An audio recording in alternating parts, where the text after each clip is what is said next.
Pilipinas, una sa ating mga balita. Nagtalaga na si Pangulong Ferdinand Marcos Jr. ng bagong kalihim ng Department of Transportation. Yan ay matapos ang pagbaba sa pwesto ni dating Secretary Jaime Bautista dahil umano sa kanyang kalusugan. Kilalanin ang bagong uupong kalihim ng DOTR sa report ni Ms. Leth Narciso. Nagbitiw si Secretary Jaime Bautista sa Department of Transportation. Ayon kay Executive Secretary Lucas Bersamin, pangkalusugan ang dahilan ng resignation ni Bautista. Kaugnay nito'y nagtalaga na si Pangulong Ferdinand Marcos Jr. ng susunod na kalihim ng DOTR. Sabi ni Bersamin, papalitan si Bautista ni Vivencio Vince Dizon bilang DOTR Secretary epektibo sa February 21. Inatasan na rin anya ng Office of the President si Dizon na simulan ang transition sa ahensya, katuwang ang team ni outgoing Secretary Bautista.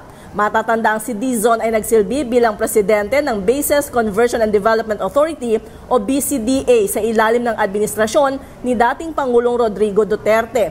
Naging Deputy Chief Implementer rin siya ng National Action Plan on COVID-19 Pandemic at Presidential Advisor on Flagship Programs and Projects. Para sa MBC TV Network News, ito si Leth Narciso, una sa Pilipinas, una sa Pilipino.